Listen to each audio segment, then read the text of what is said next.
Innal hamdalillah nahmaduhu wa nasta'inuhu wa nastaghfiruh wa na'udzu billahi min shururi anfusina wa sayyiati a'malina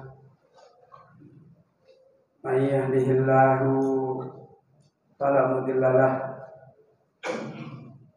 wa may yudlil fala hadiya lahu wa asyhadu an la ilaha illallah wahdahu la syarika lah wa asyhadu anna Muhammadan abduhu wa rasuluh sallallahu alaihi wa alihi wa sallam. Ya ayyuhalladzina amanu taqullaha haqqa tuqatih wa la tamutunna illa wa antum muslimun. Ya ayyuhan nasu taqu rabbakum alladzi khalaqakum min nafsin wahidah wa khalaqa minha zawjaha wa batha minhuma rijalan katsiran wa nisaa'a wattaqullaha alladzi tasaaluna bihi wal arham innallaha kana 'alaikum raqiba. Ya ayyuhalladzina amanu taqullaha wa qulu qawlan sadida yuslih lakum a'malakum wa yaghfir lakum dhunubakum wa may yuti'illaha wa rasulahu faqad faza fawzan 'azima. Amma ba'du, fa inna ahsanal kalam kalamullah wa khairal huda hudan nabiyyi sallallahu alaihi wa alihi wa sallam wa syarrul umuri muhdatsatuha wa kullu muhdatsatin bid'atun wa kullu bid'atin dhalalah. Ayyuhal ikhwah kaum muslimin wa bapak ibu-ibu ikhwani wa akhwati fiddin rahimani wa rahimakumullah jami'an. Alhamdulillah, dengan taufik Allah Rabbul Alamin, tidak intinya kita kembali dipilih oleh Allah di dalam nikmat hidayah, dan kembali sesungguhnya dengan kesempatan zikrullah yang seperti ini adalah kesempatan yang sebenarnya hakikat kita diberi oleh Allah nikmat hidayah. Karena dengan kesempatan ini, hidayah yang Allah berikan kepada kita senantiasa meraih naf'un, meraih manfaat. Karena hakikat nikmat hidayah yang Allah pilihkan kepada seorang hamba, karena di sana Allah memilihkan manfaat-manfaat yang sesungguhnya memberi manfaat kepada hamba. Dan karena itulah Allah Azza wa Jalla mengingatkan manfaat yang sesungguhnya dalam perjalanan seorang hamba dengan nikmat hidayah adalah fa inna dzikra tanfa'ul mu'minin. Terus kita mendapatkan peringatan Allah, dan paling besarnya peringatan Allah Azza wa Jalla adalah peringatan tentang iman kita kepada Allah Subhanahu wa ta'ala. Dengan terus kita diberikan oleh Allah jalan untuk mendapatkan zikrullah, Inilah sesungguhnya orang yang Allah Subhanahu wa taala terangkan imannya senantiasa mendapatkan manfaat-manfaat sebagaimana hakikat nikmat iman adalah apa yang para ulama kita menasihatkan, apa yang Rasulullah sallallahu alaihi wasallam menyebutkan tentang halawatul iman. Wajada halawatul iman, yaitu orang yang dengan imannya dia mendapati manisnya iman. Dia mendapati ta'mal iman. Dia meraih, dia merasakan. Yang dari sanalah sa'adah basariyah dohiron wa batinan Allah Azza wa Jalla anugerahkan kepada seorang hamba. Di sanalah kebahagiaan manusia yang sesungguhnya baik secara dohir, lebih-lebih lagi secara batin. Allah berikan, Allah anugerahkan, Allah tolong kepada seorang hamba. Kegembiraan iman inilah yang kemudian seorang hamba disebut oleh Rasulullah wajada halawatal iman. Kesenangan yang senantiasa diraih oleh seorang hamba adalah kesenangan-kesenangan yang berkaitan dengan iman. Inilah kebahagiaan yang dijanjikan oleh Allah dengan kebahagiaan hidayah, yang tidak ada lain adalah kembali kepada kebahagiaan iman, yang kemudian meletakkan semua siar-siar daripada kesenangan-kesenangan zahir.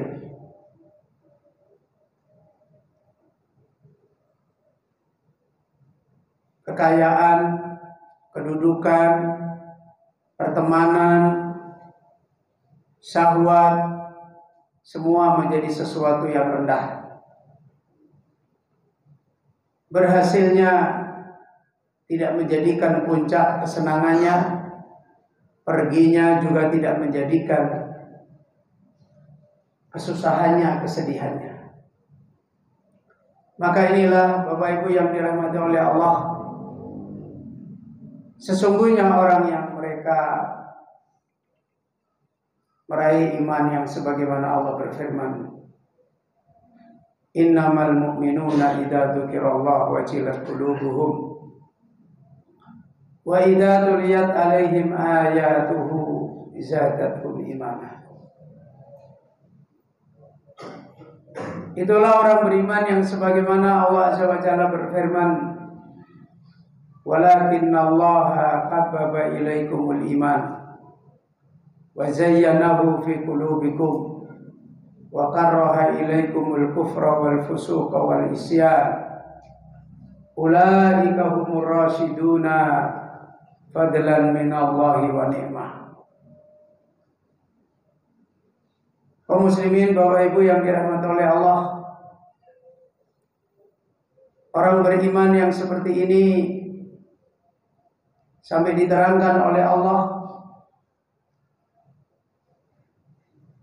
syiar kehidupannya di dunia adalah yarju liqa Allah. Orang yang senantiasa punya kehidupan iman yang manis, yang senantiasa syiar hidupnya selalu kepada satu harap, kepada satu cita-cita yang terus meramaikan perjalanan hidupnya, yaitu liqa Allah. Tidak ada keramaian yang ada di akalnya, di hatinya, di jiwanya, kecuali bertemu dengan Allah Subhanahu wa taala. Para ahlul ilm menerangkan bahwa orang yang zahirnya ingin bertemu dengan Allah, sebagian menerangkan adalah orang yang berarti ingin mati. Ya. Sebagian menerangkan adalah orang yang ingin mati. Kematian menjadi keramaian dan syiar kehidupannya. Apakah setiap orang yang mereka ingin mati dan secara akal logika nanti kalau dia mati akan ketemu Allah adalah orang yang punya kebahagiaan iman? Para ulama menerangkan ada 3 golongan manusia yang dia ingin mati tetapi tidak semua punya derajat yang sama. Golongan yang pertama adalah orang yang gagal beriman. Hidupnya selalu mendapatkan kesempitan dengan makhluk, selalu mendapatkan mu'adzaban. Sebagaimana terakhir kajian kita, orang yang terhalangi dari mengenal Allah, dia akan diadab dengan 2 sisi. Sisi yang pertama adalah diadab dengan selain Allah yang dia jadikan sebagai tujuannya. Sisi yang kedua adalah tidak bisa menikmati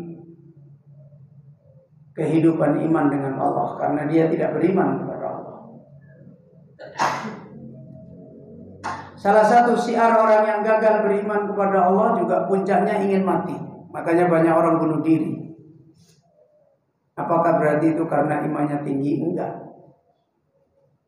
Dia ingin mati karena teradab dengan dunianya dan sengsara dengan dunianya. Jadi tidak setiap orang yang ingin mati berarti adalah orang yang punya manisnya iman. Bahkan di Jepang itu dibangun sebuah taman yang sangat bagus yang diperuntukkan orang untuk bunuh diri karena lelah dengan dunianya. Kebanyakan yang bunuh diri di situ bukan tukang becak, bukan orang-orang yang rumahnya kena gempa nggak bisa makan. Yang bunuh diri di situ adalah selebritis, politikus, para negarawan, para orang-orang miliarder yang sudah stres dengan dunianya.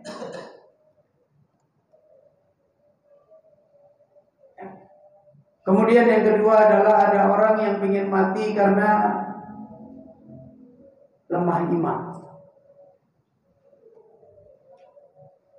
Ya, lemah imannya sebagaimana dalam hadis seorang muslim, seorang mukmin di hari-hari fitnah, ketika dia melewati kubur, maka dia akan mengatakan, ya laitani kuntu makanah. Wahai seandainya aku ada di sana. Punya iman tapi lemah. Dia takut dengan berbagai macam ujian-ujian kehidupan. Maka ketika dia melihat kuburan, adalah orang yang dia akan mengatakan, ya laitani kuntu makanah. Wahai seandainya aku adalah orang yang di sana, maka aku tidak banyak kena ujian-ujian hidup. Kaum muslimin, Bapak Ibu yang dirahmati oleh Allah. Yang ketiga adalah orang yang syiarnya adalah ingin bertemu dengan Allah. Karena syauq, karena mahabbah, karena kecintaan kepada Allah yang begitu bergelora, meluap di dalam hatinya. Karena kecintaan kepada Allah, karena kerinduan kepada Allah, Karena kuatnya dia mengenal Allah Azza wa Jalla. Tidak ada kegembiraan bagi dia adalah liqa Allah.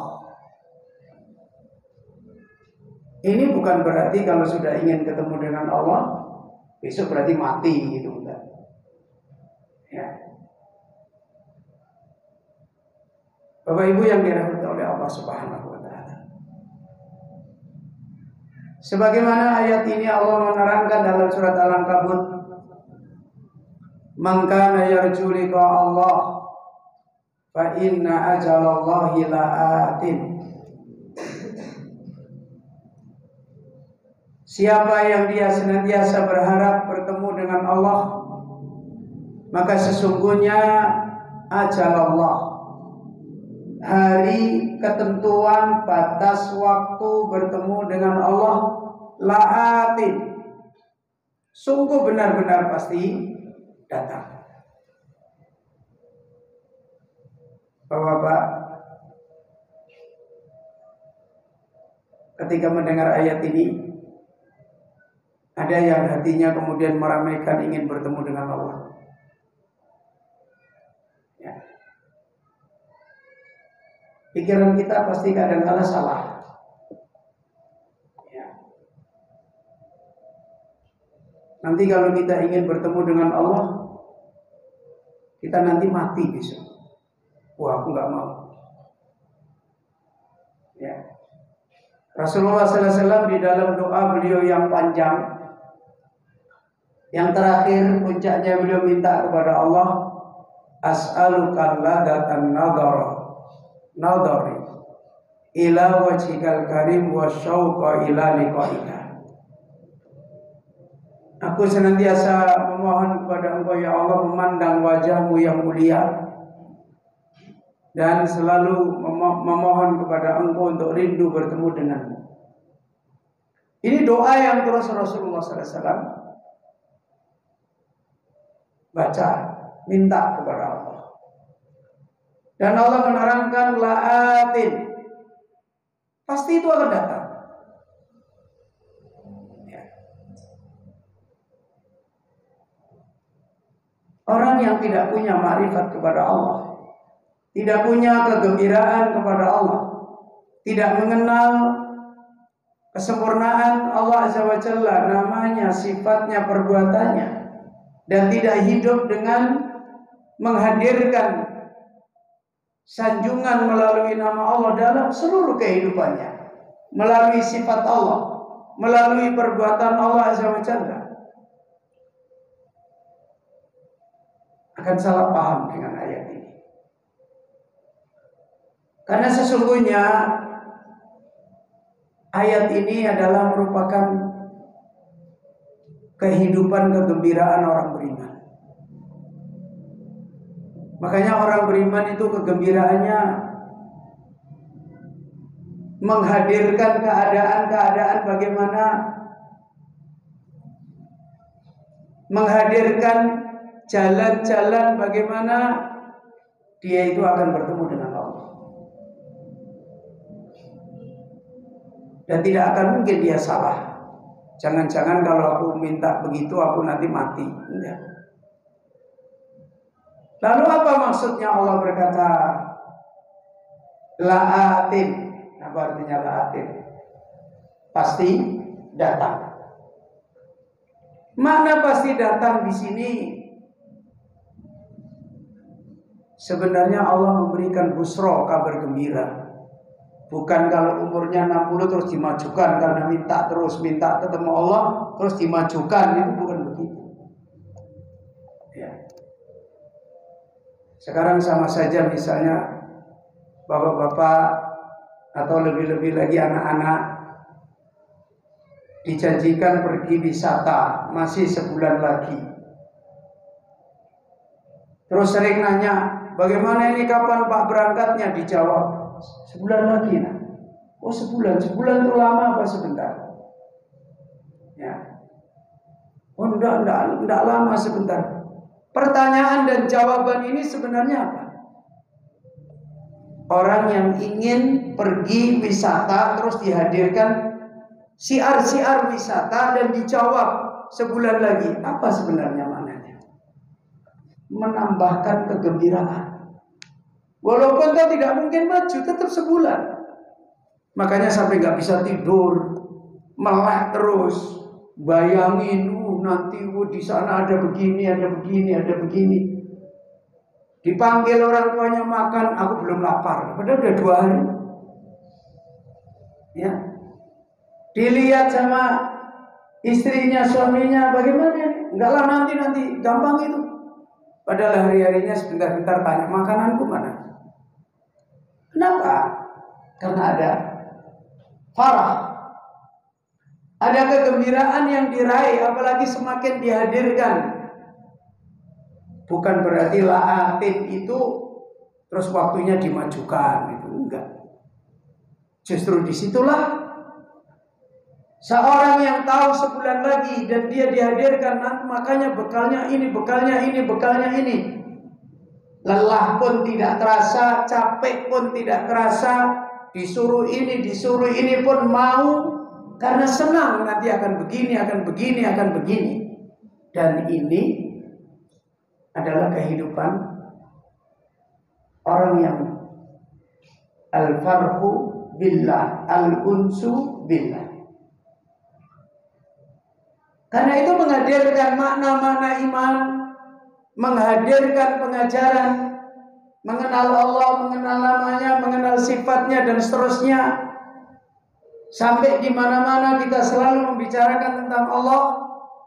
Sampai di mana-mana hampir-hampir kita tidak menyebutkan selain Allah Azza wa Jalla. Itu adalah kehidupan farah, kehidupan gembira.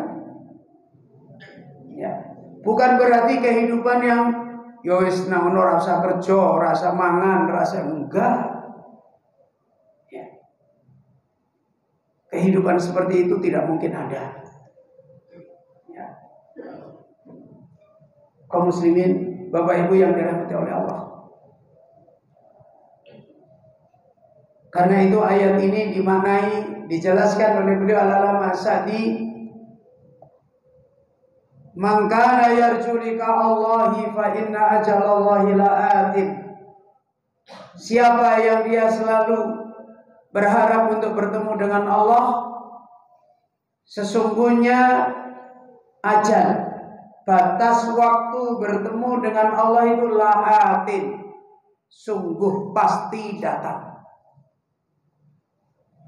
Kata beliau Al-Allamah Sa'di, "Ya ayyuhal muhibbu li rabbih, al-mustaqu li qurbihi wa liqa'ihi, al-musari'u fi mardatihi, abshir bi qurbi liqa'il habibi, fa innahu atin wa kullu atin innama huwa qaribun, fatazawwad li liqa'ihi wa surra nahwahu mustasqiban ar-raja mu'ammilan al-wusula ilaihi." Kata beliau Al-Allamah Sa'di, wahai orang yang cinta kepada Allah, wahai orang yang iman kita telah membawa kehidupan mahabbah, yang rindu untuk dekat, rindu untuk bertemu, orang yang kemudian selalu bergegas karena cintanya pada Allah, karena kerinduannya yang ramai di hatinya dengan Allah, maka dia menjadi orang yang paling cepat. Kalau orang Jawa terengginas, paling menjadi orang yang cekat-cekat, paling menjadi orang yang cepat segera di dalam hal-hal yang itu Allah ridhoi.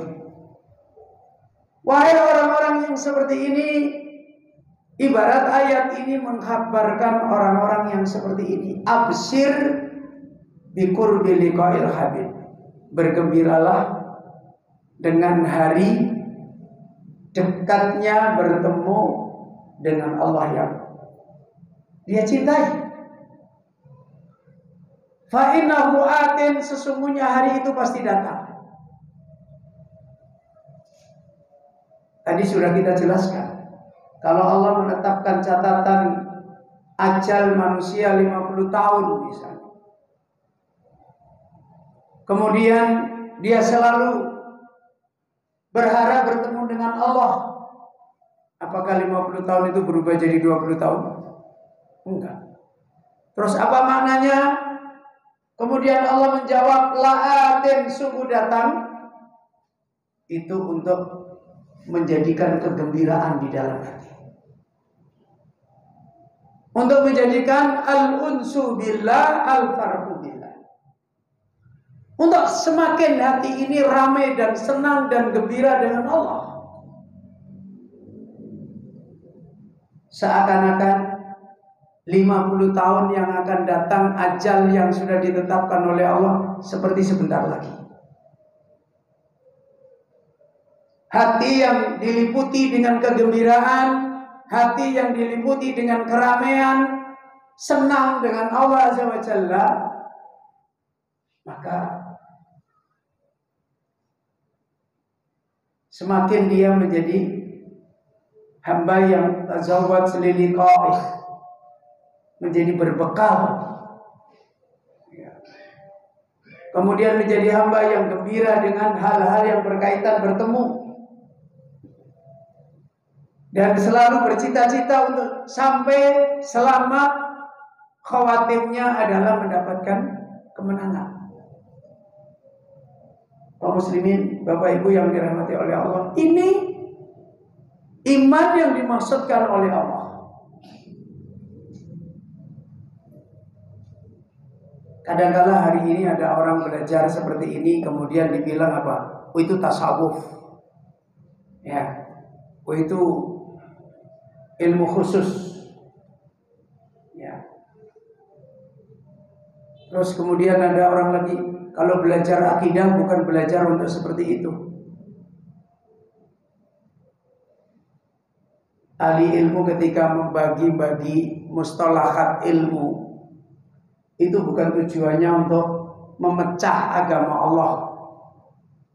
Bahwa kalau belajar akidah, ya sudah itu saja, kita mendekat dengan Allah dengan definisi-definisi. Kalau kita belajar wajib, sunnah, haram, kemudian makruh, mubah, ya sudah kita mendekat dengan Allah dengan itu aja.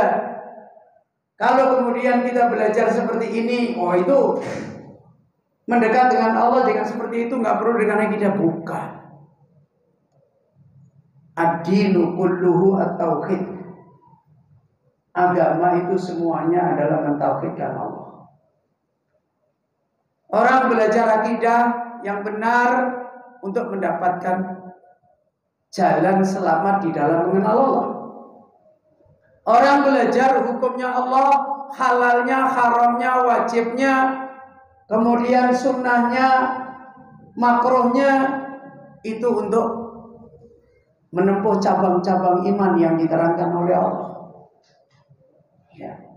Kemudian dia mengambil faidah-faidah itu, akhirnya untuk menjadikan sebagaimana wala yazaluna yataqarrabuna ilayya hatta uhibbah.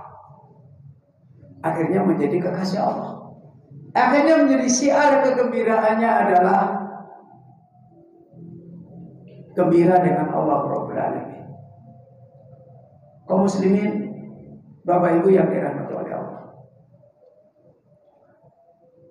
Allah sendiri telah mengingatkan bahwa kita menjadi orang beriman. Lebih-lebih lagi ketika kita belajar akidah sunnah. Tidak ada lain ketika kita ingin selamat dengan akidah sunnah itu supaya bisa meraih ini. Karena akidahnya orang Mu'tazilah tidak bisa mengantarkan ke sini. Akidahnya orang Jabriyah tidak bisa mengantarkan ke sini. Akidahnya orang Murji'ah tidak bisa mengantarkan ke sini. Akidahnya orang Batiniyah tidak bisa mengantarkan ke sini. Enggak. Ketika Rasulullah SAW menerangkan iyyakum wa muhdatsatil umur, hati-hati kalian dengan ajaran-ajaran yang dibikin-bikin. Kemudian Rasulullah mengingatkan, alaikum bisunnati. Untuk kalian bisa selamat berpegang kembali dengan sunnah Nabi.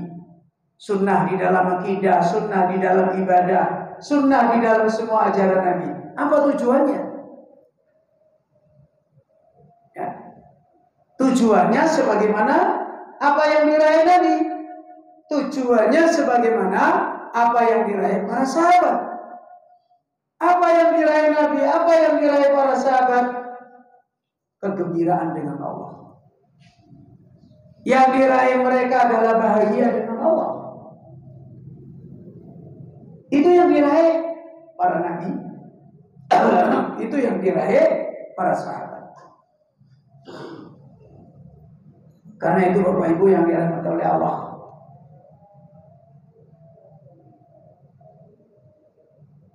inilah faedah yang terakhir ketika kita dinasihatkan oleh beliau Syekh Ahmad Thayyar, di mana jalan akidah, jalan iman ahli sunnah adalah diisyaratkan dengan agar akidah, agar ajaran iman yang diajarkan di dalam sunnah Nabi itu menjadi kenyataan, agar bisa meraihkan kehidupan kegembiraan dengan Allah yang tidak ada lain gangguan gembira dengan Allah itu ya dengan selain Allah. Selain Allah berarti apa? Makhluk. Kekacauan hati manusia cuma ini. Ya, gembira dengan makhluk atau gembira dengan Allah. Karena itu di antara yang merupakan cermin besar dari ajaran akidah, ajaran tauhid, apa yang dikenal di dalam ulama-ulama akidah menerangkan ada kaidah nafi, ada kaidah isbat. Ahlus sunnah di dalam beriman kepada Allah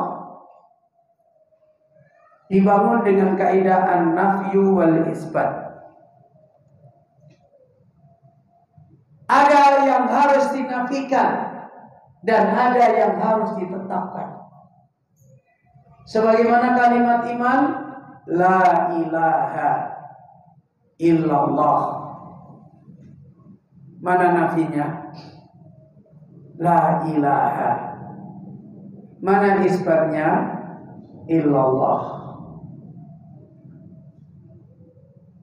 Nafi, penafian yang dipakai oleh para ulama sunnah itu tidak sama nafi yang dipakai oleh orang-orang ahli kalam. Kalau orang-orang ahli kalam memakai kaidah penafian, ada yang harus dinafikan selain Allah. Itu nafi tujuannya adalah untuk nafi.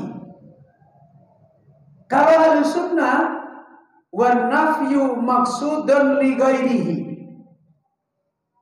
wa huwa al-isbat. Ahli sunnah memakai nafi ada tujuannya. Apa tujuannya? Tujuannya selain nafi. Dipaham apa orang? Plonga-plonga. Ya? Nafi apa tadi? Yang harus ditiadakan. Ya kan? Kaidah Ahlussunnah adalah an-nafyu wal isbat. Harus ada yang ditiadakan dan harus ada yang ditetapkan. Tadi saya sebutkan, kalau ahli mantik, ahli kalam menggunakan kaidah nafi adalah lin nafi, tujuannya memang untuk menafikan. Sudah Pak? Kalau ahli sunnah, wan nafyu maksudun li ghairihi, mengambil kaidah nafi tujuannya adalah untuk selain nafi. Selain nafi berarti apa? Isbat. Nah, kita menafikan tujuannya untuk menetapkan. Yang dinafikan selain Allah, yang ditetapkan siapa? Allah. Sekarang pertanyaan, kenapa selain Allah dinafikan?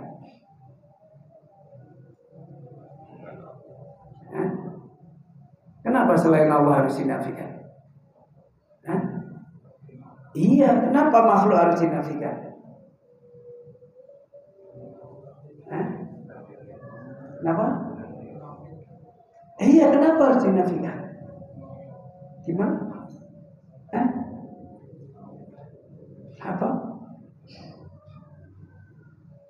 Oh, ternyata belum paham ini. Bapak-bapak punya anak, mungkin ada yang 3, ada yang 5. Sekarang saya tanya, kadang-kadang sikap kita, ada anak yang sering kita tetapkan, opo-opo diajak, diundang, kan gitu.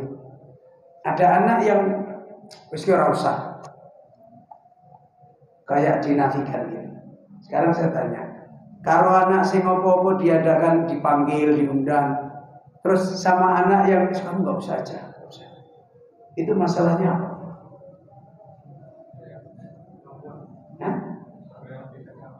Apa? Iya, kue lah, kue aja kue lungo. Iya, dasarnya apa?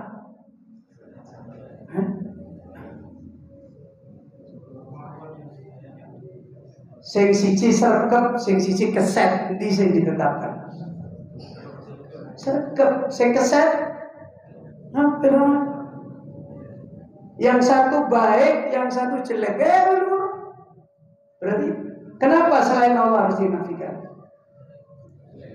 Karena lahu kusur, afat, nakis, kan gitu. Karena selain Allah itu cacat, kurang, doror. Selain Allah itu begitu. Kita menafikan karena tidak punya tafarrudu bi kulli kamal. Tidak punya sifat tunggal dengan kesempurnaan. Kenapa Allah ditetapkan?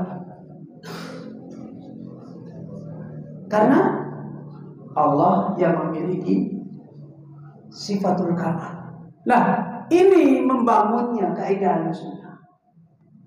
Nah, kalau selain Allah yang kusur, nakis, afat, disingkirkan dari hati dengan ilmu, dengan pengajaran, dengan kemudian Allah yang memiliki sifat kamal dan sebagainya ditetapkan di hati. Gimana Pak? Gembira nggak itu? Pasti gembira. Semakin besar dia menetapkan kamalnya Allah, semakin besar dia membersihkan kusurnya makhluk, afatnya makhluk, cacatnya makhluk, semakin di sini sempurna kegembiraan, kesenangan, ketentraman. Ini bedanya Ahlussunnah. Karena itu tidak akan seorang hamba bisa gembira dengan Allah, hatinya, akalnya lapang, jiwanya patuh, senang, taat, kalau kemudian dia tidak punya kerja untuk tajrid, untuk menafikan selain Allah di dalam hatinya. Apa yang mau dinafikan? Kembali kepada kusur, kembali kepada cacat, kembali kepada afat, yang kemudian akhirnya seorang hamba bermuamalah kepada selain Allah ala nurin min Allah. Bermuamalah kepada selain Allah pun sesuai dengan petunjuk ilmu cahaya dari Allah. Ini Bapak Ibu yang dirahmati oleh Allah. Berbeda dengan mereka orang-orang yang selain Ahlussunnah. Ketika mereka pakai kaidah nafi, ya memang tujuannya nafi. Makanya mereka gagal mengenal Allah. Ketika menafikan selain Allah, ya sudah, Allah nggak ada. Padahal menafikan Allah itu menafikan dari makhluk, dari sifat-sifat cacat, dari sifat-sifat kurang. Bukan nafi tujuannya nafi. Kalau nafi tujuannya nafi, maka yang terjadi ateis. Ya, yang terjadi adalah ateis. Dari sini Bapak Ibu yang dirahmati oleh Allah, menjadi terang faidah yang terakhir dinasihatkan Syekh Ahmad Thayyar, fa inna a'dama tariqin lil unsi billahi ta'ala tajridut tauhidi lahu. Paling besarnya jalan kalau kita ingin meraih kegembiraan dengan Allah, ya, adalah tauhid kita dengan Allah itu dibersihkan benar-benar. Semakin kuat dibersihkan, semakin membukakan kita bergembira dengan Allah. Kemudian dirinci oleh beliau, bihaitsu la yarjul abdu illallah wa la yakhafu illa minhu wa la yatawakkalu illa alaihi wa la yad'u ghairahu wa la yadhillu illa lahu wa la yatma'innu illa bihi wa la yaskunu illa ilaihi. Rincian yang dicontohkan oleh beliau, salah satu keadaan yang ada pada hati adalah roja. Nah, sudah masuk waktu saya. Sudah, ya. Insya Allah kita berhenti dulu untuk sholat isya, dan semoga kita bisa lanjutkan nanti pada sholat isya. Subhanaka Allahumma bihamdika asyhadu an la ilaha illa anta astaghfiruka wa atubu ilaik. Innal hamdalillah nahmaduhu wa nasta'inuhu wa nastaghfiruh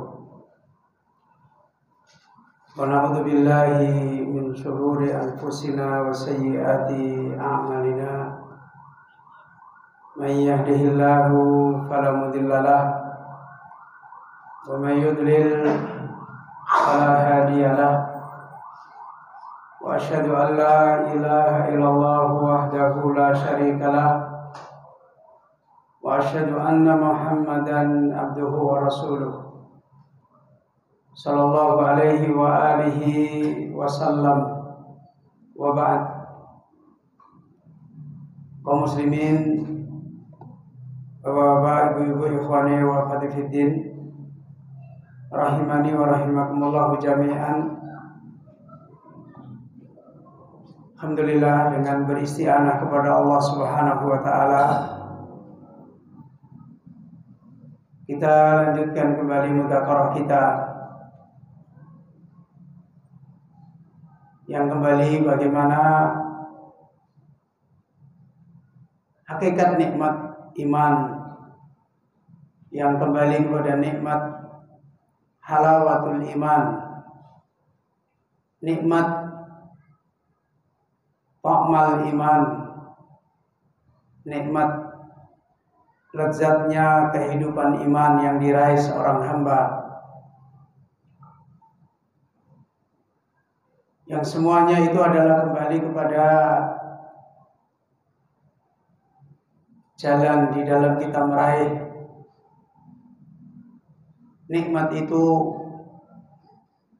yang kembali kepada bersihnya kehidupan iman kita dengan Allah dari selain Allah Subhanahu wa taala.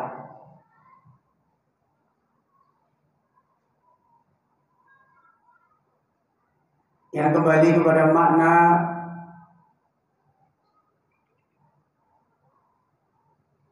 tajridut tauhid. Hakikat daripada tajridut tauhid tidak ada lain adalah membersihkan tauhid kita agar kita bisa meraih kehidupan iman kita kepada Allah yang membawa gembira dengan Allah, yang kemudian akan mencerminkan berkhidmat kepada Allah Subhanahu wa taala, yang semuanya ini adalah kembali kepada bagaimana kita mengamalkan tajridut tauhid di dalam meraihkan hati hamba yang takhlu, yang kosong, yang bersih dari selain Allah Subhanahu wa taala.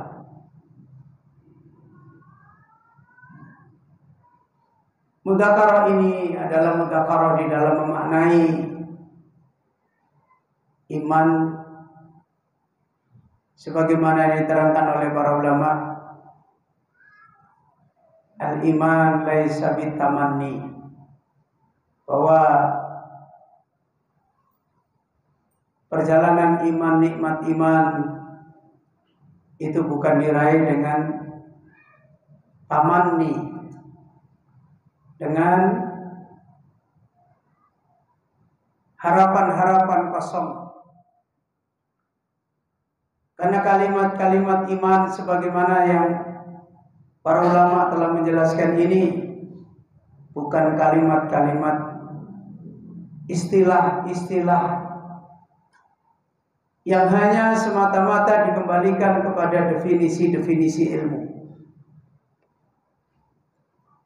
Tapi mustalah-mustalah, definisi-definisi yang kembali kepada kenyataan daripada iman yang ada di dalam kehidupan manusia. Kalau kemudian para ulama kita memberikan faidah-faidah berupa pendekatan-pendekatan melalui istilah-istilah ilmu, sebenarnya itu jalan yang membantu kepada kita semua. Dan biasanya para ulama memberikan pendekatan-pendekatan ini ya sesuai dengan umat yang dihadapi para ulama di zaman-zamannya. Kalau dulu Rasulullah SAW, para sahabat radhiyallahu anhum, dengan nas-nas syar'i, dengan mujarrad nususus syar'i, dengan sebatas hanya nas-nas syar'i, seperti kayak gini semuanya ini mereka telah memahaminya, mereka telah mempraktekkannya.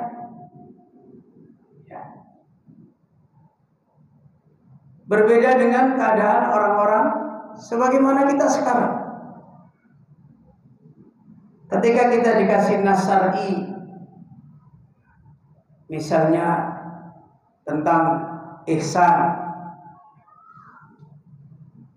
tentang martabat ihsan, anta budallaha ka'annaka tara fa illam takun tara fa innahu yara. Kita nggak ngerti apa-apa tentang itu, kecuali kita bisa menghafal definisi hadis ini. Ya, kita bisa menghafal definisi hadis ini berarti kita sampai kepada ihsan? Tidak. Ya. Orang hafal definisi kamu seperti melihat Allah. Kalau tidak kamu seperti melihat Allah, maka Allah melihat kamu. Praktek di hidupnya ada nggak? Banyak orang hari ini cinta dunia, padahal dia kitabnya para ulama banyak di rumahnya, hafal semua. Ya. Banyak orang pintar kitab-kitab ulama banyak, tapi cintanya kepada dunia besar, ingat kepada Allah sedikit. Bahkan kalau di dalam hidup dihadirkan Allah, wih jangan ngomong Allah terus. Loh ini apa maksudnya? Nah, kenapa ulama sampai berbicara rinci seperti ini? Ya karena memang kondisi umat ini, kalau bahasa Jawa, ditunjuk-tunjuk ke aja masih nggak paham, apalagi nggak ditunjuk-tunjuk ke gitu. Tahu ditunjuk-tunjuk ke Pak? Ini loh, ini tuh masih nggak ngerti. Apalagi cuma dikasih nas global, seperti melihat Allah atau Allah mengawasi kamu, selesai, tambah nggak nyambung. Akhirnya dipahami sendiri. Yang penting hadis ihsan apal, berarti kita sudah sampai martabat ihsan. Karena fitnah di zaman dulu kecil. Mereka diberi oleh Allah, dipilih hati mereka adalah hati yang dipilih untuk menerima hidayah. Pakai satu dalil aja udah ngerti semua kayak gini. Ya kita ini ya, kadang sudah menghafal kitab ulama bertumpuk-tumpuk. Imannya sama seperti orang awam. Orang awam marah karena duitnya hilang, dia juga marah ribut karena duitnya hilang. Apa bedanya? Ya, ini ayo ikhwah. Coba kalimat yang tadi disampaikan oleh beliau dirinci. Bagaimana orang tajridut tauhid? Bagaimana orang itu membersihkan imannya kepada Allah dari selain Allah?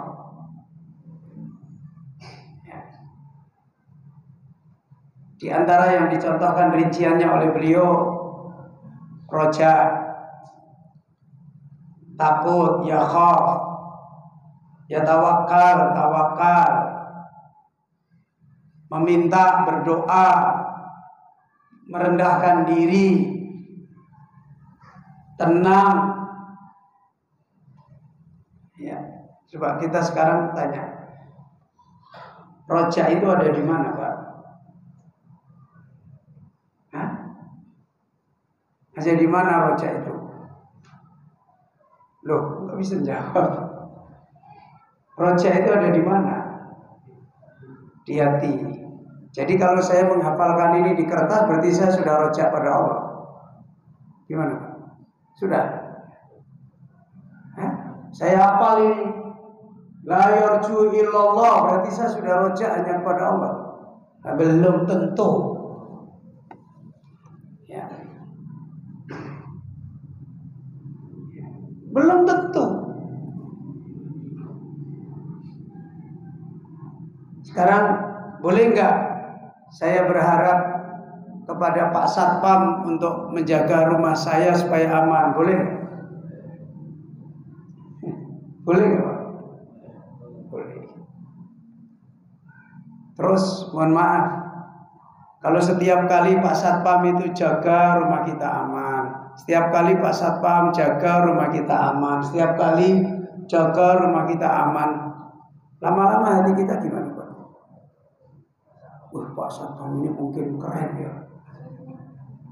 Sepertinya dia sudah tingkatan wali. Wow, pantas kita. Pokoknya saya nggak mau kalau nggak satpam dia. Ya, karena sudah terbukti kalau satpamnya dia pasti aman. Berarti kita berharap sama dia seperti itu. Mungkin nggak bisa terjadi kayak gitu, Pak? Mungkin. Nah, berarti apanya? Supaya hati kita bersih. Sampai ada fitnah seperti ini tetap tidak berharap kepada dia. Sampai meyakini.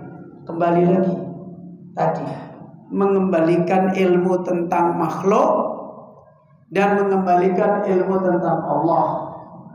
Sifatnya makhluk, ya, kusurnya makhluk, cacatnya makhluk, dikembalikan.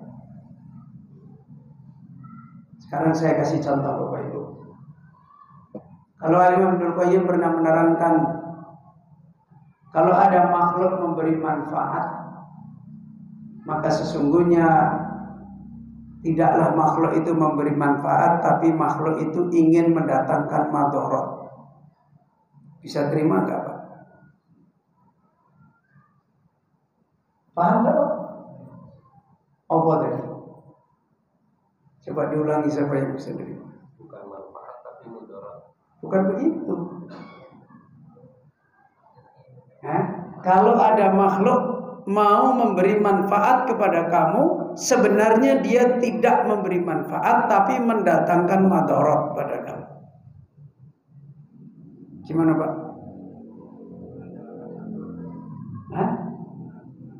Ya maksudnya kalimat itu ngerti nggak? Tidak ada makhluk yang bisa memberi manfaat yang sebenarnya. Walaupun zahirnya dia memberi manfaat kepada kamu, sebenarnya dia ingin mendatangkan madarat pada kamu.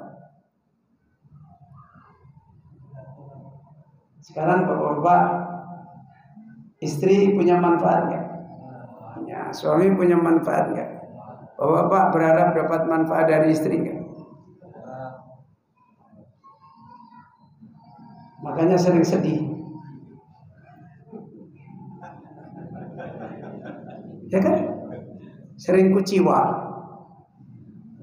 Ya. Kenapa kok mengharap manfaat dari istri? Karena istri itu bisa tersenyum, menghibur kita. Bapak ingin disenyumi istri? Ingin? Di balik senyum nanti dicuekin. Coba kalau Bapak disenyumi, habis disenyumi Bapak tidak syukran gitu. Senyumi terus Bapak cuek aja gitu. Bapak disenyumi lagi enggak? Bapak disenyumi istri terus cuek aja. Apa yang terjadi pada istri? Ambil piring. Suami kurang ajar. Benar memberi manfaat? Orang kalau seperti ini sudah mengenal sifat makhluk sampai seperti yang diterangkan Ibnul Qayyim ini. Punya rojak enggak kepada makhluk? Enggak. Kemarin ada kejadian. Ada santri saya suruh ngurus listrik dari nama pribadi menjadi nama sosial supaya bayarnya lebih murah kan gitu Pak. Saya manai kamu urus ya ke kantor sana ini. Di tengah jalan saya belum datang, dia sudah sampai di tempat. Saya tanya ketika saya datang, sudah diurus? Belum. Loh kenapa? Ada yang janjikan Ustaz mau ngurus. Siapa? Ini orang yang dekat dengan orang-orang listrik, orang-orang PLN. Saya bilang, kamu nggak usah minta, mau menerima bantuan dia. Terus kenapa Ustaz? Udah, saya sudah punya syawahid yang banyak. Kamu kan urusanmu sama PLN, kamu datang ke PLN, bawa datamu lengkap, pahami kaidah-kaidahnya. Ya, kamu nemu di sana. Ini ada orang memberi manfaat, belum tentu dia memberi manfaat. Akhirnya dia ngikutin saya datang ke PLN. Kata orang tadi, wah di sini tuh ruwet. Nah, paling nanti diputer-puter sama ini, sama ini, sama ini. Udah, kamu bismillah datang, berharap kepada Allah, minta tolong. Semoga dimudahkan. Kaidahnya kamu ikuti, kamu baca, kamu sampaikan semua. Udah. Alhamdulillah Pak dia datang ke sana. Terus setelah datang diurus, ternyata 1/4 jam selesai. Dan ternyata orang yang nawari ini juga orang yang di situ. Nah, ini berarti ada udang di balik gerbong. Saya bilang, kayaknya memberi bantuan belum tentu. Paling nanti Bapak urus sendiri ya. Sudah saya sampaikan di sini. Mana fee-nya? Belum tentu beres, sudah minta fee. Itulah makhluk. Kalau kita memahami benar manfaat makhluk, madarat makhluk, cacatnya makhluk, akhirnya bisa hilang rojak di sini. Tapi kalau kita nggak punya ilmu tentang itu, ya enggak. Terus kemudian kita kembalikan kepada ilmu, manfaat yang sesungguhnya itu Allah, madarat yang sesungguhnya dari Allah. Dalilnya dihadirkan, kenyataannya dihadirkan, ayat kauninya dihadirkan, ayat daunnya dihadirkan. Sudah. Ditawari orang pun, dijanjikan orang pun, ya mohon maaf, semoga dimudahkan oleh Allah. Kalau toh lewat kamu, ya nanti kamu ada manfaatnya. Sudah. Hati tidak bersandar dengan makhluk. Orang yang cuma menghafal seperti ini dan tidak menghadirkan cacatnya makhluk, sempurnanya Allah secara ilmu, nggak akan hatinya bersih dari makhluk. Nggak akan. Karena roja itu adalah ahwalul qulub. Tawakal adalah ahwalul qulub. Variabelnya ada. Di makhluk juga ada, di Allah juga ada. Makhluk menjanjikan, Allah menjanjikan, kan begitu. Makhluk punya potensi seperti tadi satpam, ya. Apalagi makhluk yang ada di depan-depan kita. Kalau tidak mengenal kusurnya, tidak mengenal afatnya, tidak mengenal cacatnya, hati kita akan sulit untuk tajrid, untuk bersih dari makhluk. Seperti berharap, seperti meminta, seperti takut, seperti bersandar, seperti minta tolong, seperti merendahkan diri, seperti tenang dan seterusnya.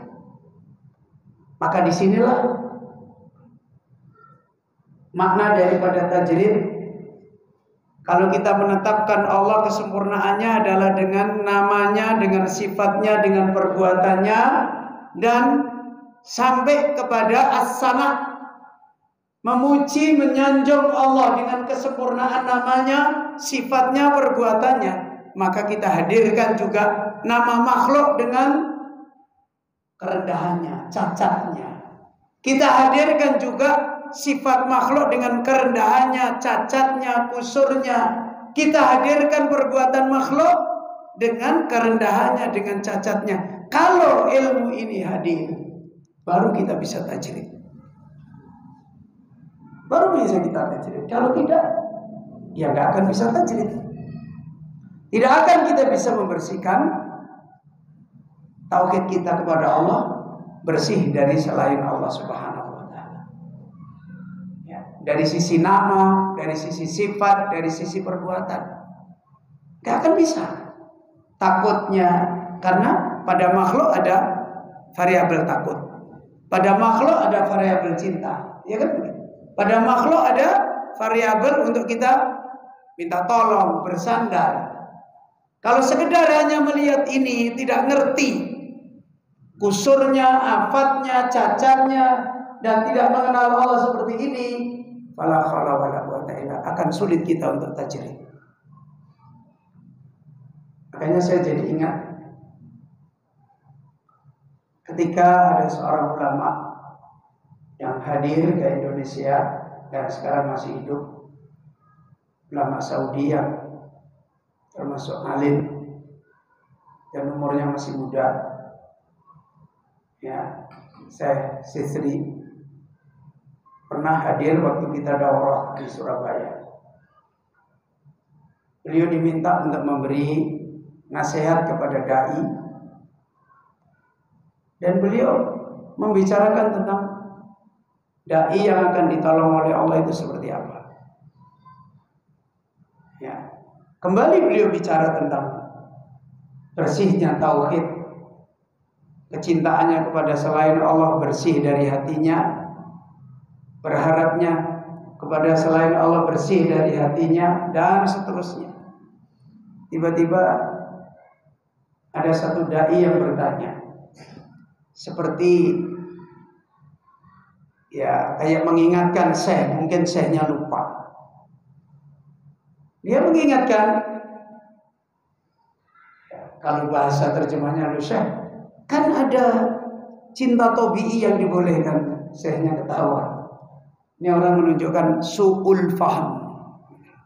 Ini Syekh ini bukan sedang menerangkan ini cinta syar'i, ini cinta tobi'i, bukan. Syekhnya tahu orang alim. menunjukkan dia yang nggak paham. Loh, saya mencintai istri kan boleh, mencintai anak kan boleh, kan nggak haram. Ya tadi saya contohin. Kalau itu lambat laun, lama-lama cinta istri jadi apa? Jadi tujuan. Cinta anak jadi tujuan. Itu hati manusia. Karena itu menghadirkan tajrid dari sisi nama, sifat, perbuatan yang kembali kepada cacatnya, kusurnya yang ada pada makhluk, ini harus terus dihadirkan. Ya seperti tadi saya contohin. Kalau kita nggak paham, oh ini kayaknya menawarkan bantuan, wah bermanfaat ini. Kita nggak ngerti sebenarnya. Tapi kalau orang memahami manfaat makhluk itu seberapa, madarat makhluk itu seberapa, akhirnya benar-benar hati itu tidak terganggu. Dijanjiin apapun juga tidak terganggu, ditawarin apapun juga tidak terganggu, sampai sehebat apapun juga nggak akan terganggu. Dan di sini sebenarnya kehidupan farah, ya, kehidupan gembira. Coba kalau kita dijanjiin terus kemudian kita, oh ya sudah kita serahin aja sama dia, tanpa sadar makna taukil lama-lama menjadi tawakal, mewakilkan lama-lama menjadi pasrah. Dan kemudian ketika tahu ada ini, saya kira begini, nah, itulah makhluk. Tapi kalau orang kembalinya kepada bersihnya, sandarannya kepada Allah, walaupun ada muamalah kepada makhluk, berhasil hakikatnya adalah Allah yang menolong dia berhasil. Tidak berhasil, Allah tidak memilih dia sebagai wasilah kita berhasil. Hati tidak akan dhayiq, tidak akan sempit, tetap dalam keadaan gembira dengan Allah. Ini Bapak Ibu yang dirahmati oleh Allah. Ya. Maka dengan demikian tajrid yang kembali kepada makna tathir, kalau secara kaidah ilmu akidahnya nafi tajrid, tapi kalau kembali kepada tujuan kita membersihkan makhluk dari hati kita, ya, membersihkan makhluk dari hati kita hanya untuk menetapkan tauhid kepada Allah, itu namanya tathir. Ya, mensucikan hati supaya variabel-variabel yang ada pada makhluk yang itu memungkinkan bisa terjadi kesyirikan itu tertutup, kabel-kabelnya itu terlepas. Maka di sini letaknya.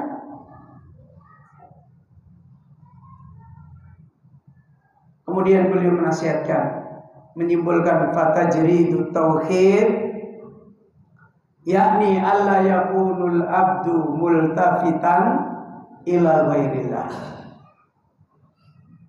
Maka hakikat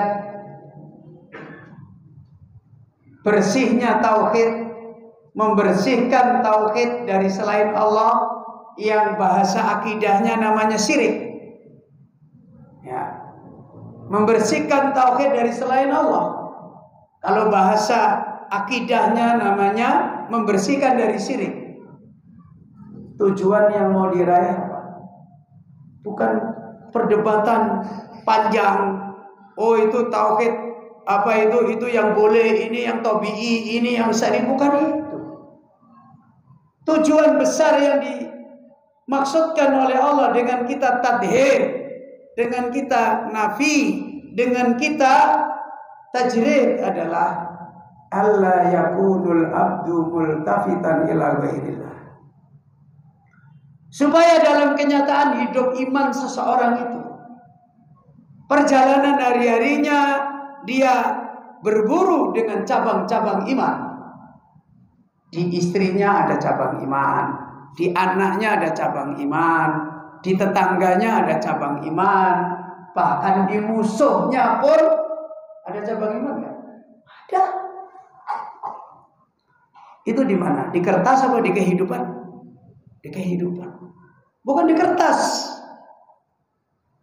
iman kita akan berjalan seperti apa, gembira dan tidak, dihadapkan dengan wilayah cabang-cabang iman ini. Nah, kalau tauhid seseorang itu tajrid, saat dia berhadapan dengan cabang-cabang iman ini, dia berhasil menjadikan sebagai zadathum imana. Dia berhasil menjadikan cabang-cabang iman ini menambahkan imannya. Kalau dia berhasil tajrid. Dalam makna apa? La multafitan ila ghairillah. Hatinya itu tidak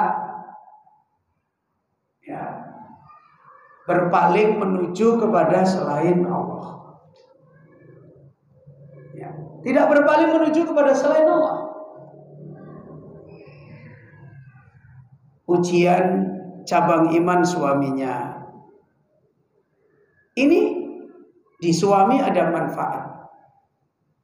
Ujian cabang iman di istri ada manfaat. Kalau hati yang bersih dari selain Allah Azza wa Jalla, faham benar suamiku itu makhluk. Wilayah saya dengan suami saya di sini. Istriku itu makhluk.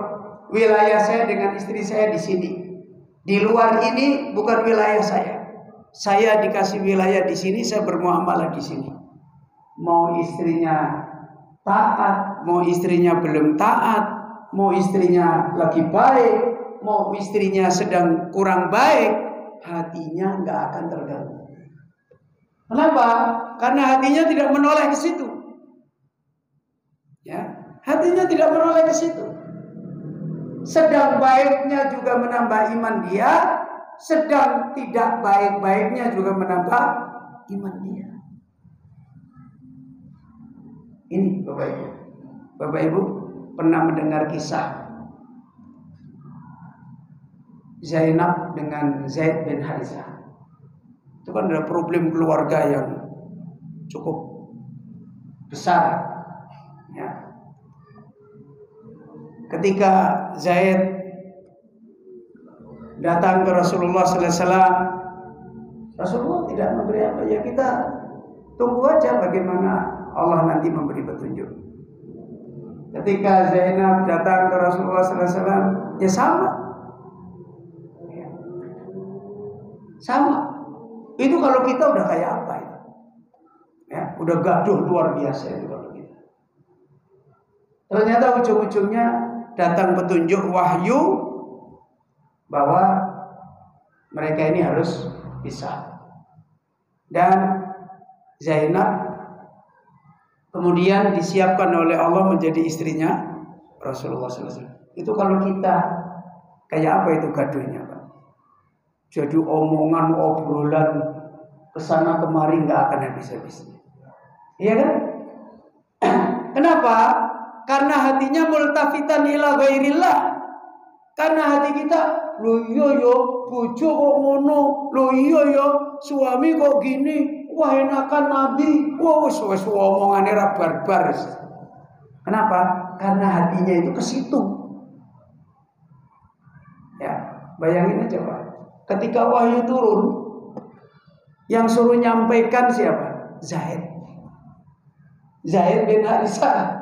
Dikasih tahu Nabi ini, Allah turunkan wahyu untuk kemudian itu Zaid disuruh nyampaikan ke Zainab untuk berpisah. Sampai-sampai dalam riwayat Zaid itu ketika menyampaikan kabar itu tidak memandang Zainab, karena ya namanya tabiat manusia. Ada rasa sesuatu yang rasanya ya berat, tapi mereka lapang semua, tumakninah. Kenapa? Ya karena gembiranya dengan Allah. Ya, kita ini baru urusan merica sama tempe aja udah. Ya, baru urusan klopo, urusan opor, udah ribetnya bukan main. Ya, istri mengawasi suami, suami mengawasi istri dalam rangka Untuk mempertahankan makhluk atau mempertahankan iman? Ya. Ada seorang istri ngomong ke suaminya, Pak, saya itu khawatir kalau kamu miskin lagi katanya. Nah, kenapa? Kalau kamu miskin lagi, nanti kamu mencari istri lagi. Jadi ini suami ngawasin istri, istri ngawasin suami. Ngawasin dalam rangka apa? Multafitan ila ghairillah ghairillah. Makanya sumpek. Makanya sumpek artinya sempit. Suaminya pergi, udah pikirannya itu kesimpulannya ribuan kali. Istrinya pergi, kesimpulannya kayaknya kemarin tetanggaku ada yang ngintip, kayaknya di sana. Sudah banyak kali pikiran. Karena hati yang tidak tajrid, tadhir itu masih digoncang dengan makhluk. Nggak akan bahagia orang seperti ini, nggak akan gembira. Nggak. Ini Bapak Ibu yang dirahmati oleh Allah. Ini bukan berarti lo kan mencintai boleh loh, nggak usah dibicarakan, nggak paham maksudnya. Ya, kita tidak sedang membagi rojak syar'i, rojak tabi'i, mahabbah syar'i, mahabbah tabi'i. Kita tidak sedang membagi itu. Kita mengembalikan kepada bagaimana cara kita mentajrid, membersihkan hati. Bukan benda makhluknya, tapi kembali kepada sifat kamalnya Allah yang harus ditetapkan, sifat kusur cacatnya makhluk yang harus terus dihadirkan. Sehingga hati itu nggak berpaling. Sebagus apapun, ya, makanya orang-orang dulu, wong ini lagi apik ya kaya ngono, engko nek wis Allah ya ngono kuwi kan gitu. Makanya nek lagi apik aja terlalu dia lem-lem.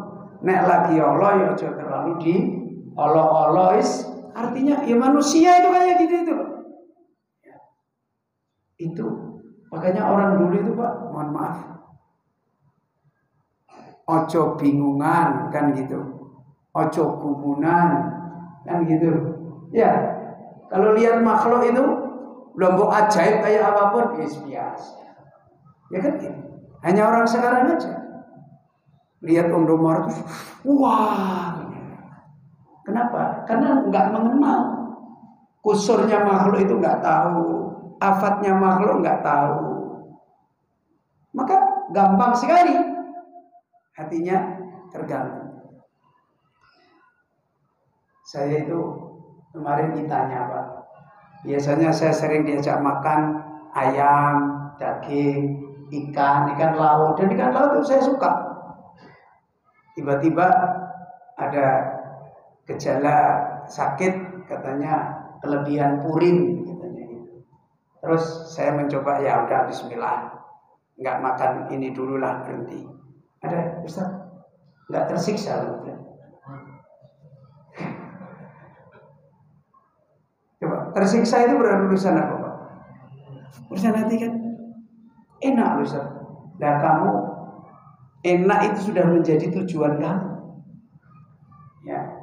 Saya ketika makan ikan itu enak itu bukan menjadi tujuan saya. Oh ya ini enak, sudah selesai. Ketika hidup biasa dengan aturan, oh ini kok lebih baik begini, ya udah biasa aja. Oh kalau saya sudah bingung itu Ustaz. Ya, itu karena hatimu terfitnah ke situ. Kalau hatinya nggak terfitnah ke sana dan itu adalah sesuatu yang biasa, ya nggak akan terfitnah. Makanya mohon maaf Pak, orang ahli dunia hatinya terfitnah dengan dunia. Ketika dia dilarang sama dokter nggak boleh makan ini, nggak boleh makan ini, nggak boleh makan, penderitaannya luar biasa kan? Luar biasa. Ya. Sedihnya itu nggak karu-karuan, hatinya itu wajah itu surem. Kenapa? Ya karena itu berpalingnya hatinya ke sana. Tapi kalau orang itu seperti Rasulullah SAW, walaupun di dalam hadis, ya disenangkan kepada beliau istri-istri misalnya, apakah kemudian hatinya Rasulullah berpaling menuju kepada istri-istri? Ya enggak. Ya. Bagaimana Rasulullah SAW di rumahnya siapa? Aisyah radhiyallahu anha malah izin untuk ibadah sholat. Jadi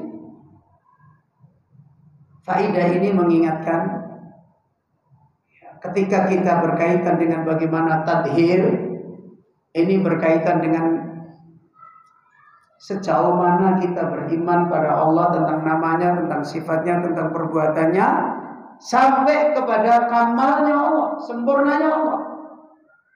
Dan ketika kita ingin membersihkan dari makhluk, ya kembali sejauh mana kita mengenal makhluk dengan kerendahannya, kehinaannya, dan seterusnya. Coba Bapak Ibu yang dirahmati Allah. Ketika ayat-ayat iman itu turun di Mekah, membicarakan dunia enggak? Bicarakan dunia? Iya, bicarain dunia. Apa pembicaraan Al-Quran tentang dunia? Hina apa mulia? Hina, sehina-hinanya. Padahal Abu Bakar kaya gak? Punya dunia banyak gak? Terus Abu Bakar, ya aku tak miskin penuh. Gitu Pak.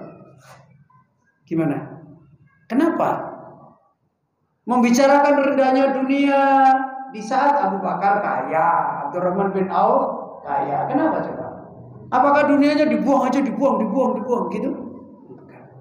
Maksudnya supaya hati itu tidak yaltafitu ilaih. Hati itu tidak berpaling kepadanya. Bapak punya istri cantik, kaya, hatinya bisa berpaling nggak? Bisa, ya kan? Wis cantik, langsung bisa. Mereka kerasa gitu. Kaya, apa gue baby face kan gitu. Ngerti baby face? Nomor barbar gitu loh.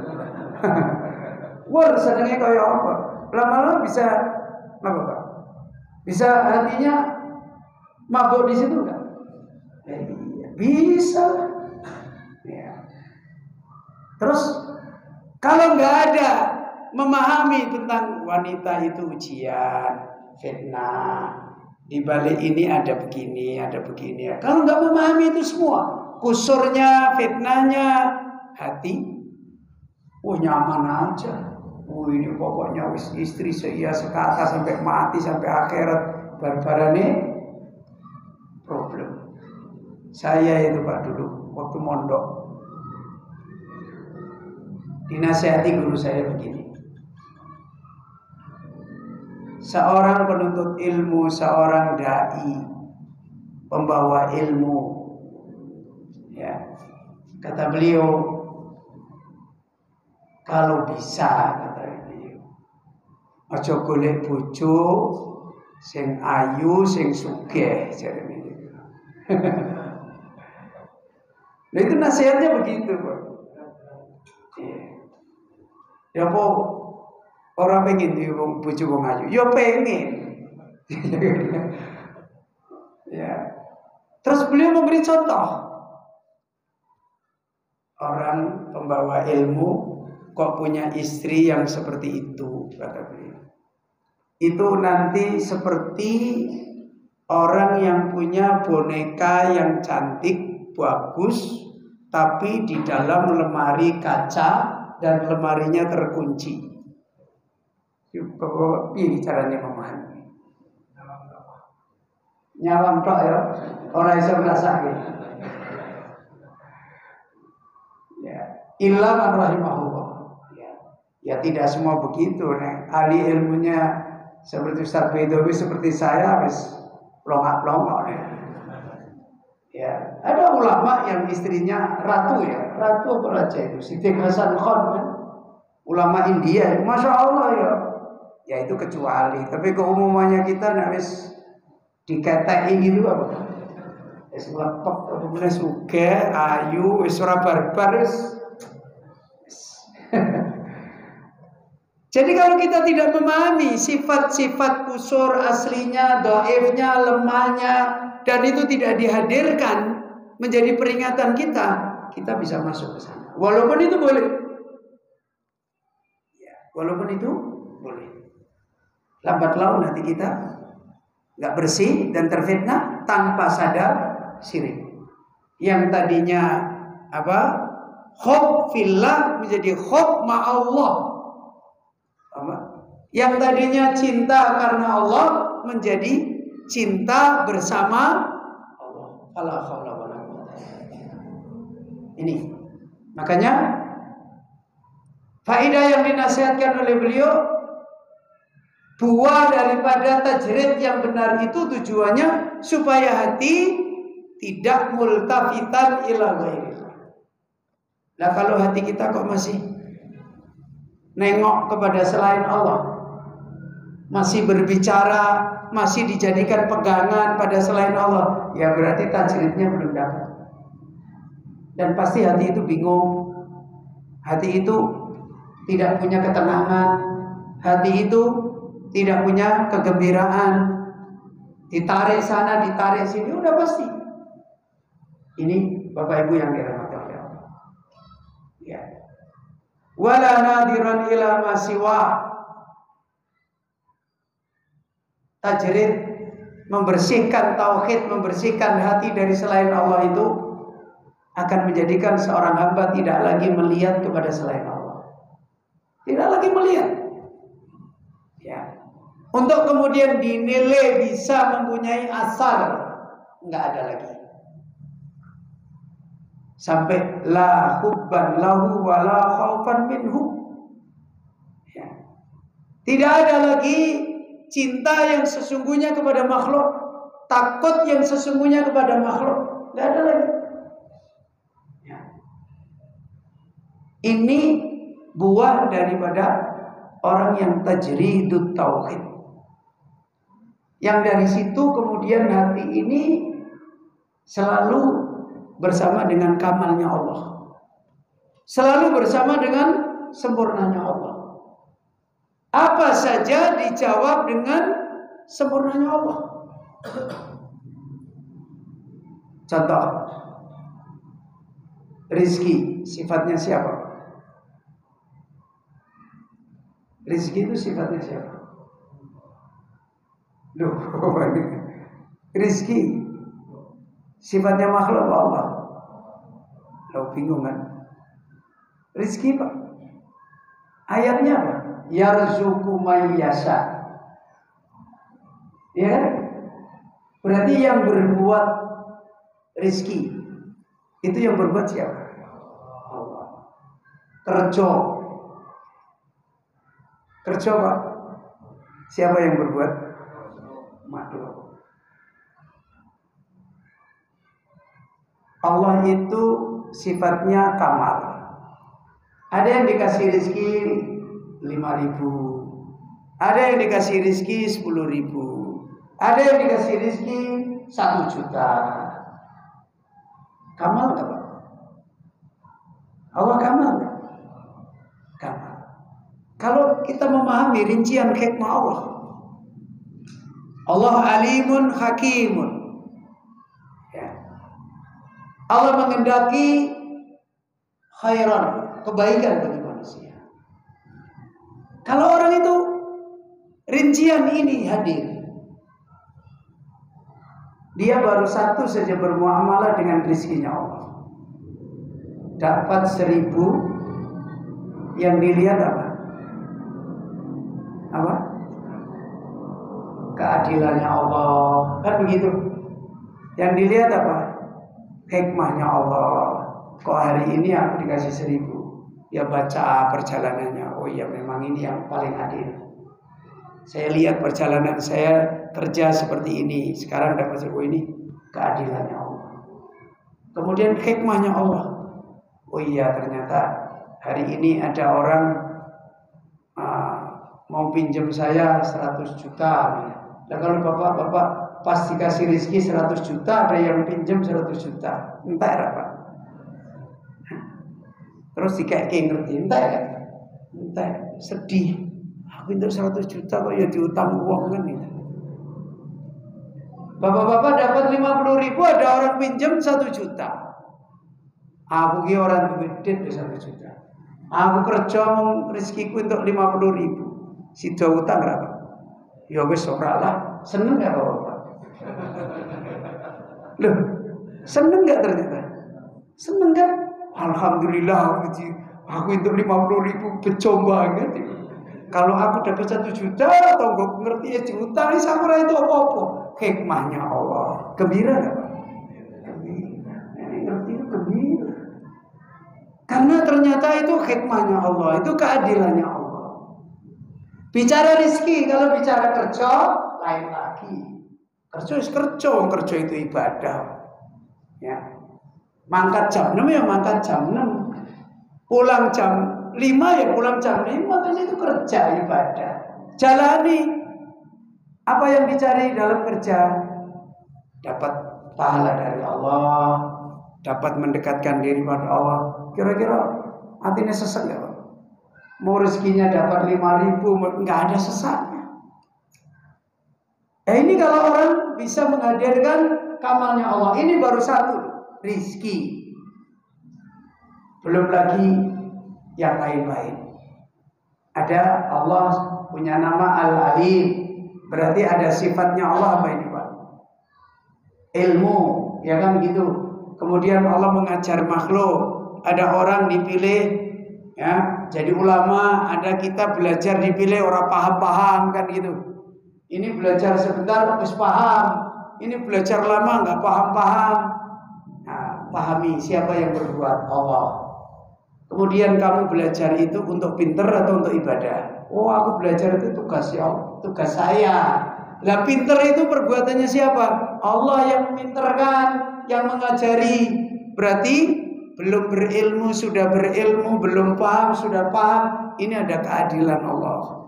Ini ada hikmah Allah. Kan begitu. Menuntut ilmu, ya menuntut ilmu ibadah kok. Berangkat hujan tidak hujan, berangkat ya berangkat, kok ini ibadah. Kira-kira sumpah gembira. Tapi kalau orang yang nggak bisa menghadirkan seperti ini, apa-apa menjadi dongkar, kesempitan di dada. Ini rincian yang sesungguhnya. Ya, yang kembali kepada tujuan tajrid. Dan baru dengan cara inilah orang bisa al-unsu billah. Kalau hati kita itu masih nyambung kabel-kabelnya dengan makhluk, masih ada variabel-variabelnya, secara faidah-faidah makhluk itu sampai kepada kamal, punya kelebihan, ini hati pasti bermasalah. Karena nantinya akan multafitan. Kadang-kadang, oh iya tapi bagus juga lah gitu. Begitu juga nadiron, melihat kepada sampai hubban, sampai khaufan, sampai rojaan. Sekalipun pada makhluk itu ada hal-hal yang kita bolehkan untuk mencintai. Sekalipun pada makhluk itu ada hal-hal yang bolehkan kita takut, kita roja. Tapi semua kembali kepada cinta kepada Allah, takut pada Allah, dan kembali kepada membersihkan ini dengan sifat sempurnanya Allah dan cacatnya makhluk. Bahkan bal yakunul qalbu fariqan minal makhluqati khaliyan minha. Orang yang membersihkan hatinya dari selain Allah menjadikan hati itu fariqan minal makhluqat, benar-benar kosong dari apa saja yang hubungannya dengan makhluk. Kemudian khaliyan minha, dan menjadikan hati benar-benar kosong, bersih dari keadaan yang ada pada makhluk. Bapak Ibu yang dirahmati oleh Allah, ini faedah pertama, bagaimana kita bisa meraih al-unsu billah, ya, adalah kembali kepada bagaimana kita tadhir, bagaimana kita tajrid, bagaimana kita menafikan tauhid kita kepada Allah agar bersih dari apa yang ada pada makhluk. Ya. Yang semua adalah kembali kepada menetapkan kamalnya Allah dan menafikan cacat-cacat makhluk yang itu tidak menjadi ketenangannya hati. Maka berulang-ulang kita sampaikan, kalau hari ini kalau orang hatinya tidak bisa nyaman, tidak bisa tenang, coba persoalannya terganggu dengan makhluk di hatinya, terganggu dengan janjinya, terganggu dengan ini, terganggu dengan ini. Itu ya. Karena kaidah hidupnya adalah kaidah makhluk. Mau dibawain psikolog berapa ribu manusia, ya sembuh pura-pura, nggak akan sembuh betul. Karena hatinya masih berorientasi kemana? Ke makhluk. Ya, coba beda jawaban. Coba orang psikolog, gimana cara menjadikan hati supaya nggak sedih? Kompensasi aja, ya kan? Oh ini istri gini-gini, ya sudah, kamu happy aja. Kan wanita kan juga banyak, laki-laki juga banyak, kerjaan juga banyak, ya begitu. Oh iya, berarti kita harus happy ya. Kan nggak hanya dia aja ya. Seneng sebentar, ketemu lagi, dibohongi lagi. Ya nggak ada. Karena dia berharap. Tapi kalau orang memahaminya, oh ini makhluk. Apapun yang ada pada makhluk adalah kembali kepada sifatnya makhluk. Mau dimudahkan, mau tidak dimudahkan, mau berhasil, mau belum berhasil, ya apa? Karena yang dilihat hikmahnya Allah. Yang dilihat adalah kaidahnya Allah. Yang dilihat adalah kamalnya Allah Azza wa Jalla. Inilah sebenarnya bagaimana mempraktekkan tauhid menjadi kebahagiaan itu di sini. Ya. Bagaimana mempraktekkan tauhid menjadi kesenangan itu? Ya kembali ke sini. Ini Bapak Ibu yang dirahmati oleh Allah. Dan semoga faedah yang berikutnya, lalu di mana porsinya makhluk? Nanti akan diterangkan oleh muallif Syekh Ahmad Thoyar lebih lanjut. La yanzuru ilaiha illa binurillah. Kalau toh harus berpaling ke makhluk, melihat ke makhluk saat-saat tertentu, illa binurillah, kecuali harus mendapatkan cahaya petunjuk dari Allah. Nah ini boleh ada beberapa hal yang ada pada makhluk kita coba pikirkan, kita coba pertimbangkan, tapi ada petunjuk Allah kan? Nah ini kalau orang sudah seperti ini benar-benar hatinya nanti akan tajlid. Dan kalau sudah seperti ini hatinya pasti dengan makhluk tidak mengganggu hatinya. Apakah sedang dia mengambil manfaat atau sedang meninggalkan makhluk? Tidak mengganggu hati. Dan inilah praktek nyata bagaimana orang itu bisa gembira dengan Allah. Tidak hanya kita bicara aku tidak syirik, gak mau pada selain Allah, cuma sekedar itu gak bisa. Ya, makanya makna daripada mentauhidkan Allah harus bisa kembali kepada mentauhidkan kesempurnaannya Allah dan membersihkan dari cacat-cacat, sifat-sifat rendah, sifat aib, sifat kurang yang itu masuk di dalam hati manusia. Dan Bapak Ibu yang dirahmati Allah, hari ini mohon maaf sebelum kita tutup, makhluk ditampilkan sempurna atau cacat? Bukan. Makhluk hakikatnya cacat. Tapi hari ini ditampilkan sempurna apa cacat? Hah? Sudah Pak. Tempe makhluk enggak Pak? Zaman kita dulu kalau jajan tempe dapatnya apa Pak? Hah? Dapatnya apa? Oh, paling tinggi tempe bacem. Ya, Pak. Hari ini kalau kita jajan tempe, tampilannya sudah pada tempe crispy. Loh iya kan? Ada tempe mendoan. Mendoan aja, mendoan mana itu? Nah, mendoan Banjarnegara. Kalau di Super Indo dikemas khusus, ya kan? Coba. Tampilannya beda kan? Ditampilkan lebih hebat mana? Sekarang kan? Makanya orang sekarang itu kadang-kadang dengan makhluk seperti ini mikirnya tuh banyak banget. Padahal jebulnya cuma tempe kan gitu. Wah, aku nek ora kalau kuwi ora kalau mendoan kuwi aku ora iso. Ya padahal ya tempe sing dipangan. Kenapa, Pak? Karena ditampilkan sepertinya ini lebih hebat, lebih hebat, lebih hebat. Padahal sakjane lebih bermanfaat ketika tampilannya biasa dulu atau sekarang tampilannya. Dulu beli pohong, isinya pohong apa, Pak? Pohong godok nih, yang disunggi ya. Iya kan?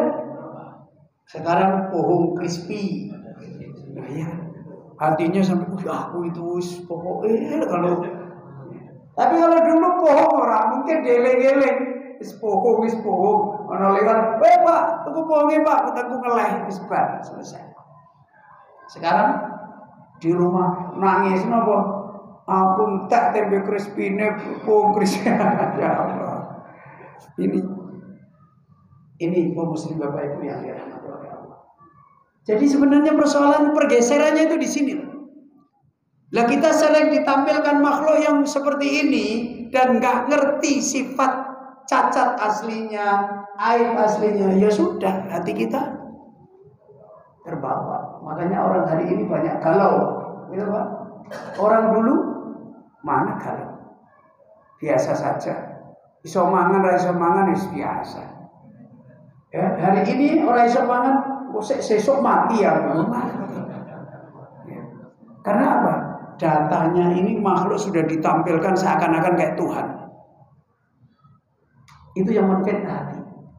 Inilah sebenarnya wilayah tajrid.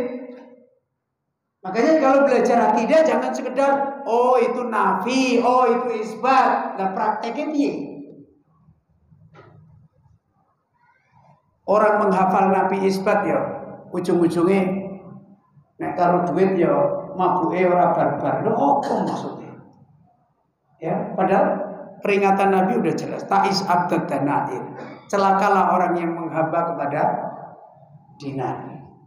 Kenapa? Karena tidak, kalau bahasanya Syekh Utsman Al-Mazid, tidak menancapkan, mentarsihkan hakikat nafi itu maknanya yang harus dibersihkan seperti apa di hati. Hakikat isbat itu, kenapa kita mengisbatkan Allah Azza wa Jalla? Itu enggak ditanam dengan faedah-faedahnya. Dan ini sebenarnya orang belajar tauhid yang kemudian akan meraihkan sempurnanya iman, manisnya iman, ladatnya iman, ya di sini.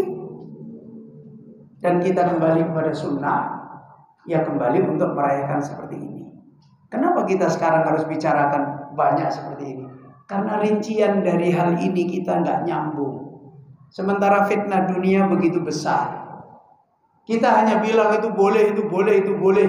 Kan cinta anak, cinta istri, cinta makanan masuk nggak boleh-boleh. Tapi ujung-ujungnya mengganggu hati. Apa maksudnya? Dibolehkan itu mestinya tidak mengganggu hati. Kalau mengganggu hati berarti ukurannya bukan lagi boleh. Boleh sudah berubah jadi harus. Na'udzubillah wa liyadzubillah. Dan ini Bapak Ibu yang dirahmati oleh Allah, insya Allah faedah yang akan kita rinci lebih lanjut. Semoga Allah mudahkan kita untuk bisa melanjutkan kajian ini pada waktu yang akan datang bi'idznillah azza wa jalla. Kita akhiri majelis kita. Dan saya mohon maaf jika ada kekurangan dan khilafan. Akhiru da'wana alhamdulillahi rabbil alamin. Subhanaka Allahumma wa bihamdika asyhadu an la ilaha illa anta astaghfiruka wa atubu ilaik.